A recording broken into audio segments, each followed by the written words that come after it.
I'm Iain Curry, this is Chasing Cars, and I'm in Korea with Hyundai's new electric weapon, the Ioniq 5N. It is the most powerful and at the same time most expensive Hyundai ever made at $111,000 before on roads. But it exists because Hyundai believes that in this era of electrification, we still need to have fun with our cars, especially those that enjoy a sporting car. It might not necessarily have to be the fastest electric car, but it does have to deliver the most driver involvement. But rest assured, it is still very, very fast, as in 0 to 100 in 3.4 seconds, very fast. Hyundai believes there is nothing else available on the market to touch this thing for driver involvement in an electric car. But it's going to take some convincing to get traditional petrol heads into something with an electric motor. So we're here to test this vehicle on the track, on the road. We're going to have a look around it as well, and we're just going to see how much truth there is in Hyundai's claims. Next to a normal Ioniq 5, the N model is 20 millimeters lower, 50 millimeters wider to accommodate the wheel and tyre package, and 80 millimeters longer as well. You can see the lovely orange strip down the side of it, but this is where it all matters. These are 21-inch wheels on 275/35 Pirelli P0 tyres. And with that drift mode that this car offers, you've got to be very careful not to overuse that, or it's going to be a very costly exercise indeed. As for the front, it's that distinctive retro look, of course it is. But what has changed in the front here, you do have a slightly different bumper down the bottom, and what has gone from the normal Ioniq 5 is an LED light strip. It's replaced with this almost grate type thing that sucks in the air to help cool all that stuff inside. Out back we have the familiar and beautifully retro parametric pixels through these lights here.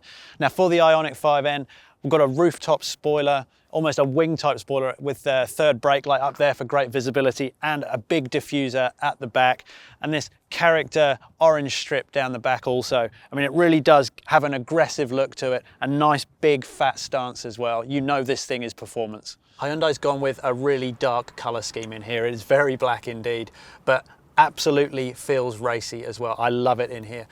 Really deep sculpted bucket seats with Alcantara through them.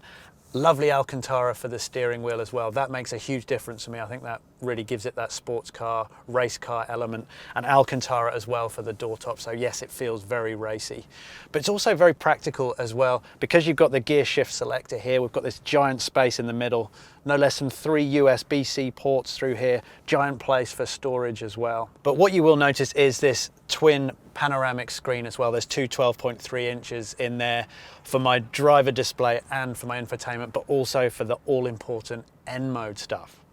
Now, as you can see up here, there is so much that we can go through. All our custom modes, they'll cover my engine, my motor, because it's electric, my steering, my suspension, ELSD, my traction control, my head-up display, everything like that. And as you can see, G-force meter as well. So it's trying to give us as much information as possible and as much customization. And you really have to deep dive this stuff because there is so much to get through. And this is even before we go into our performance options. This is where you control launch control, my gear shifters through these paddles as well, the fake gear shifters, of course. I can activate different sounds. So this is my 4-cylinder sound, then these slightly more EV whooshy sounds. And if I keep going down through here, there's this N pedal mode as well that we used on the racetrack. That really gives massive, massive regeneration to actually arrest you, sometimes without the need for your brake pedal at all. We've got our drift mode as well, which we tried with some success, maybe not total success, still being a 2.2 ton vehicle. And then also key is this race mode, where we've got the option of a sprint mode or an endurance mode. So sprint mode is all out attack. You've got no power limits whatsoever. Or if you're going to spend a bit more time at the racetrack, there's an endurance mode, and that's going to let you just keep going with slightly limited total output to preserve your battery life for a little bit longer. And as I mentioned when we were driving, there's this N torque distribution. That allows me to have 11 different ways of shifting torque from the front to the rear. Any little parameter in between you can think of to really change the drive experience. It is an incredibly busy steering wheel, and this is another element that you're going to have to take a bit of time to understand and learn. Whereas, say, a normal ICE N car will just have the blue button to move you into N mode. You've still got the different drive modes here, including sport. But then you've got this red button up here. That's your N Grin Boost. That gives you the 10-second of ultimate performance. But also these two buttons down here, and these are also all customizable. This is just going to change your settings for regeneration, but also for your EV D pedal to give you the fake shift when you want them, and for the noise as well. The thing with the Ioniq 5N, it is still a road car. We must remember, as much as we're told about its track performance, it's still a road car at heart, and it must perform like that. And I must say, this has been a deeply impressive thing on our test here. We've taken this car over a few hundred kilometers of highway use and also around town. And what gets me is the adaptive damping. It really is, in comfort mode, incredibly easy to live with. There's none of the massive spine shaking and big hits. And I must say, with some of the other N products like the i30N and the i20N, they can be quite difficult to live with. But this thing is incredibly compliant.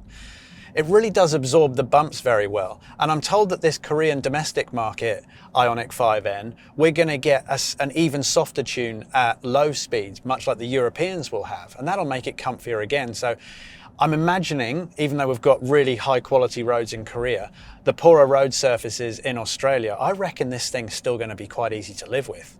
It really is a huge step up from the Ioniq 5 in the performance department. This thing has been crafted for the racetrack, let's not forget. Remember, the all-wheel drive twin motor Ioniq 5, that's not a slow car at all. But this thing has basically twice the power. It's 448 kilowatts and 740 Newton meters. And on my steering wheel, I've got this Grin Boost, which is a pretty cheesy thing. But if I press that on the steering wheel, it's a red button, of course, and then I've got 10 seconds of maximum boost. Oh my God, the throttle response is just whip crack quick. It's amazing. So just for that 10 seconds, I've got 478 kilowatts and 770 Newton meters. It is so quick, 3.4 seconds to 100 and on to 260 kilometers an hour. That is going to be so useful at the racetrack, especially because that torque is absolutely instant. So coming out of corners, you are up to speed so quick. There's going to be not many cars that's going to be quicker than this on the racetrack, let me tell you.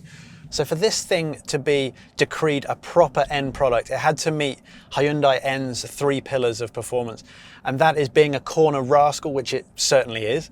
It must be an everyday sports car, which it's proved to be, certainly. And it also must be competent on the racetrack. That means not just really enjoyable and very fast at the racetrack, but that it'll keep going. We were told, even though we've not been able to test it, of course, that this thing will go around the Nürburgring twice, that's over 40 kilometers in sub 8-minute lap times, which is monstrously quick, and it will have no losses in performance. And trust me, I've driven the Nürburgring, and you really don't want to do more than 2 laps really without a bit of a rest. So Hyundai said 20 minutes of fast driving, 20 minutes of fast charging if you've got the capabilities, and then 20 more minutes of playtime. But I suppose that's the big question, is when you go to the racetrack, how are you going to charge these things? I suppose that's the future to think of. Racetracks will put in electric charge points.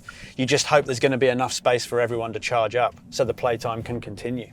With our track drive, which was incredibly phenomenal, the thing I think will give you the most reward is being able to just stop and go through all the different parameters, the different settings, the different drive modes that this car offers. And in that respect, it's almost like a video game.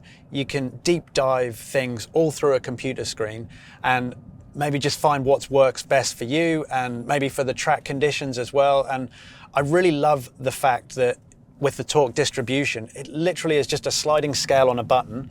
I can make this 100% torque go through the front and nothing at the back. Maybe for maximum traction and neutrality, we can do a 50-50 torque split. Or if I want to make this a rear drive hero, bang, 100% of torque right to the rear wheels. And it really did change the drive experience on the track. Just suddenly you've got this oversteery monster, and it really does let you play as well. It's so much fun and different personalities. I'm just cruising along now with no sound on at all, but just with the touch of a button, there you can hear, this is our N active sound, and I've got an options between which ones I choose. There's a supersonic one, a kind of futuristic one. I can pretty much leave all those. But the one that I'm in now that hopefully you can hear, that is based on a i30N turbocharged 4-cylinder and sort of TCR Hyundai race car.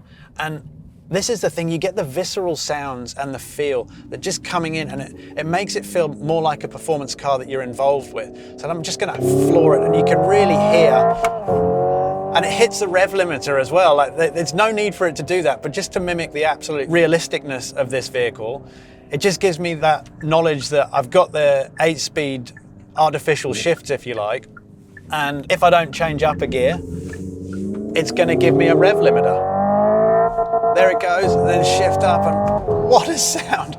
And it is just brutally quick. Then dive on those massive brakes. It's such a great feeling. Yes, it's artificial, but trust me, when you start driving, you find a good bit of road, you find a racetrack, you forget all about those things. It's just all about the fun and the involvement.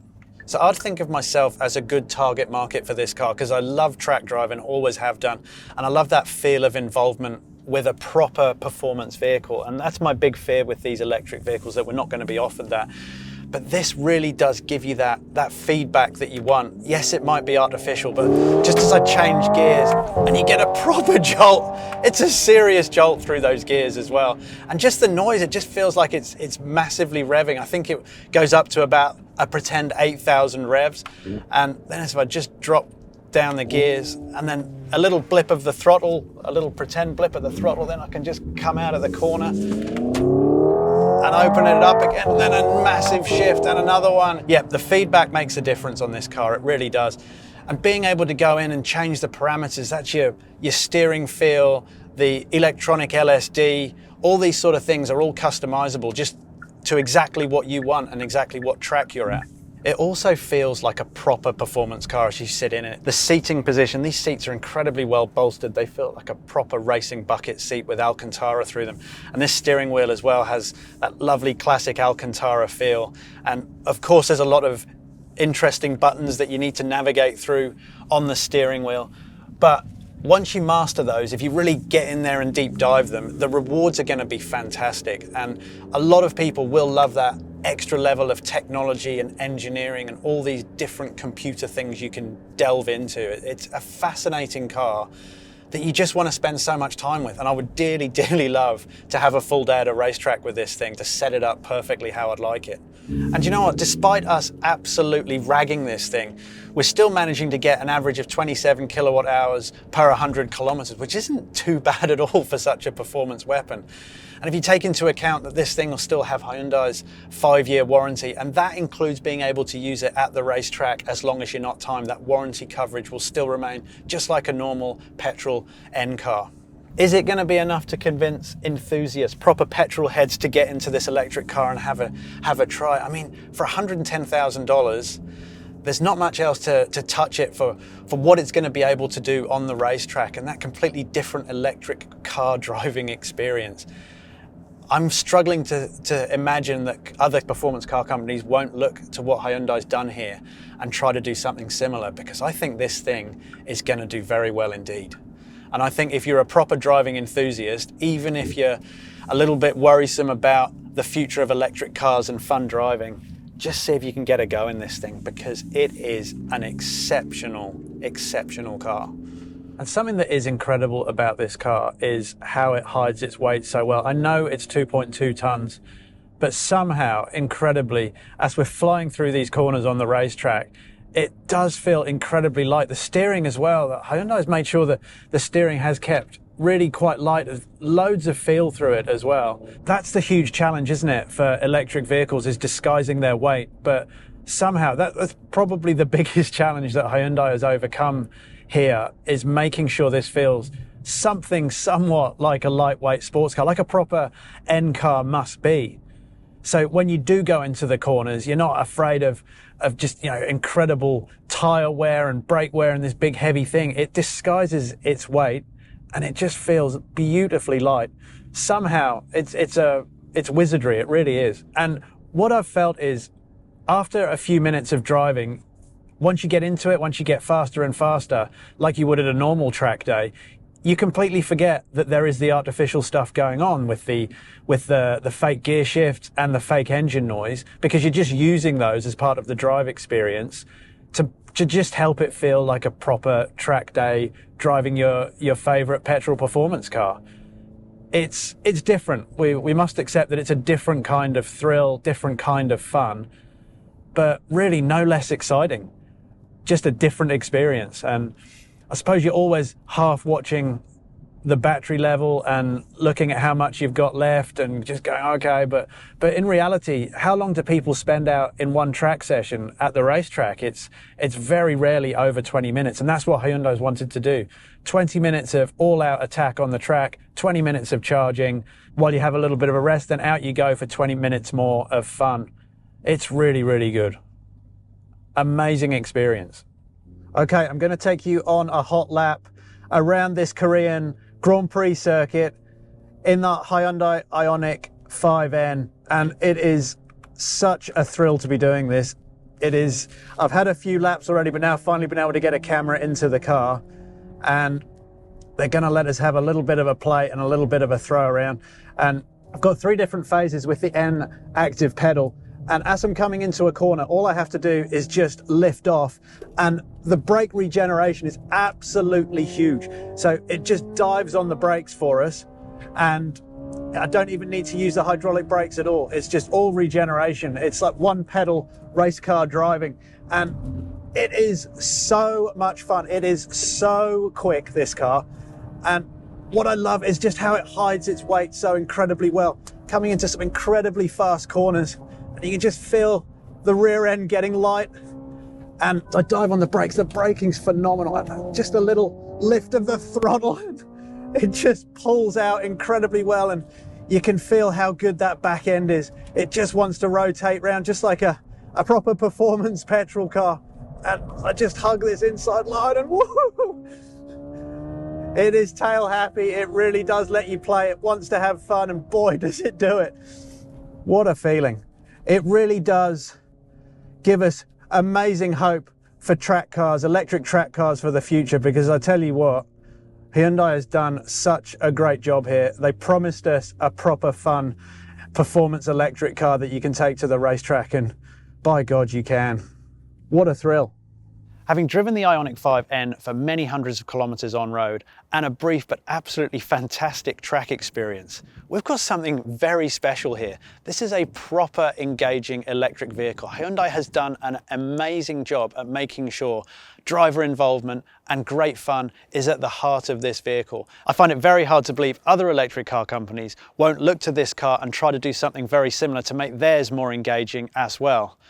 The level of customizability, the electronics in this vehicle, the maybe artificial noises and gear changes, but they all add to that visceral experience that makes this car so much fun. I'd love to know your thoughts on the new Ioniq 5N, about the looks of it, the performance. Is it too expensive next to something like an EV6 GT? Please leave your comments in the section below. Subscribe if you haven't already done so. And as ever, thank you for watching Chasing Cars.